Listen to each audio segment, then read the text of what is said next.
पापा, ये जो रोज रोज आपके ऊपर आतंकवादी हमला होता रहता है, इसका मुंह तोड़ जवाब क्यों नहीं देते हो आप? आतंकवादी हमला मुझ पर, वो भी रोज रोज? हाँ, और नहीं तो क्या। मम्मी जो आपके साथ करती है वो कोई आतंकवादी हमले से कम थोड़े ना है।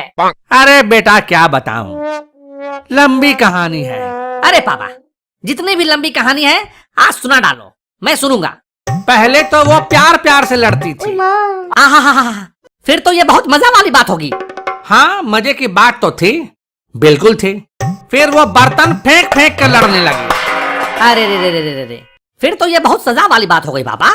बिल्कुल सही कहा बेटा। इतनी खौफनाक बीवी कहाँ से लाए थे पापा? ससुराल से लाया था, और कहाँ से लाऊंगा। तो पापा, रात में जब अंधेरा हो जाता है, आप आंखें बंद करके जब लेटते हो तो अपने किए पर अफसोस तो होता होगा। होता है, बिल्कुल होता है। रात के अंधेरे में क्या, दिन के उजाले में भी अफसोस होता है बेटे। काश कि अगर कुछ दिन और रुक जाता तो मेरी शादी मेरी साली यानी कि तेरी मौसी से होती। आहा, तेरी मौसी वो कितनी सुशील है, सुंदर है, लेकिन तुम्हारे नाना ने धोखा दे दिया। बुढ़े ने घी वाली इमरती दिखाकर जिलेबी थमा दी, वो भी डालडा वाली। मतलब दिल आपका मौसी पे आया था, पर बिल मम्मी के नाम का फटा। जो भी समझ लो। तो भी कोई फायदा नहीं होता पापा। मम्मी के आतंकवादी हमले से आप फिर भी नहीं बच पाते हैं? वो कैसे भला? वो मैंने कल ही मम्मी को मौसी से फोन पर बात करते हुए सुना था। क्या सुना था? मम्मी मौसी को बोल रही थी कि अगर तेरा हस्बैंड तेरी बात नहीं मान रहा है तो उसकी आंखों में मिर्ची झोंक दिया कर। रोता चिल्लाता भगवान को याद करते हुए तेरे पास आएगा। मैंने तो अपने पति के नाक में सड़सी घुसेड़ दिया था। क्या? अब वो दोनों इस तरह की बातें क्या करती हैं? तो बात नहीं करेगी तो और क्या करेगी? मोबाइल में जब अनलिमिटेड कॉलिंग फ्री है तो अपनी बहन से ही बात करके अपना दिल हल्का करेगी ना। अरे इसे दिल हल्का करना थोड़े ना कहते हैं, इसे चुगली करना कहते हैं। मुझे तो लगा कि इसे कान भरना कहते हैं। अरे नहीं बेटा, इसे कान भरना नहीं कहते हैं, इसे चुगली करना कहते हैं। चुगली चुगली में दो लोग एक दूसरे से तीसरे आदमी की शिकायत बतियाया करते हैं। अच्छा, तो आपको क्या लगता है वो दो बहनें आपस में बात करती हैं तो किसकी चुगली करती होंगी? अपने अपने पति की चुगली करती होंगी, और क्या करेंगी। इंडिया पाकिस्तान शांति वार्ता का प्रस्ताव थोड़े ना पास करेंगी। पापा, आपको तो बहुत पता है, आप तो त्रिकालदर्शी मालूम पड़ते हैं। इसमें ना ही कोई शक की गुंजाइश है और ना ही कोई संदेह कि वो किसी की चुगली नहीं करती हैं। वैसे भी तुम्हारी मम्मी के पास काम ही क्या है? घर में झाड़ू पोछा लगाने और बर्तन धोने के लिए काम वाली बाई है ही, खाना पकाने के लिए भी अलग से कुक है ही, और बाजार से सामान लाने के लिए मैं हूं ही।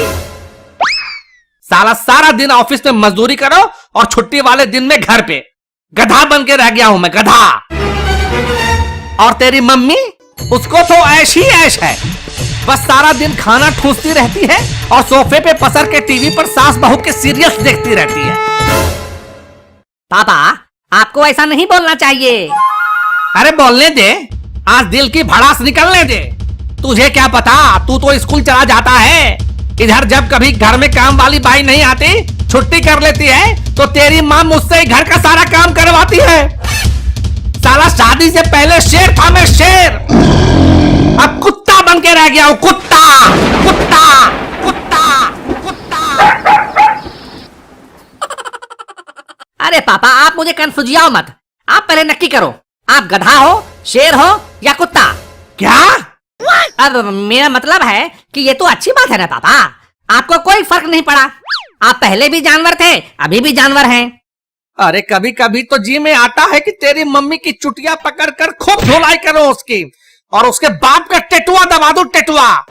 बुढ़े ने शादी के वक्त कहा था कि मेरी बेटी शर्मीली स्वभाव की है, खूब सुशील है, शांत है, संस्कारी है। झूठा कहीं का, फुलझड़ी के नाम पर आइटम बम थमा गया मुझे। शांत पापा शांत, दीवारों के भी कान होते हैं, कहीं मम्मी ने सुन लिया तो? कहां से सुनेगी वो चुड़ैल? बगल वाली तेवरायन के यहाँ गई है किट्टी पार्टी खेलने, किट्टी पार्टी। अभी थोड़े ही लौटेगी महारानी। फिर भी पापा, आपको अपनी भावनाओं को दबा के रखना चाहिए। हो सकता है मम्मी चुपचाप आके आपके पीछे खड़ी हो जाए और आपको पता भी ना चले। भाग। तुम तो ऐसे कह रहे हो कि तुम्हारी मम्मी जैसे सच में मेरे पीछे खड़ी है। तुम्हारी सूरत को देख के मुझे ऐसा क्यों लग रहा है कि तुम्हारी मम्मी जैसे मेरे पीछे ही खड़ी है। खड़ी है क्या?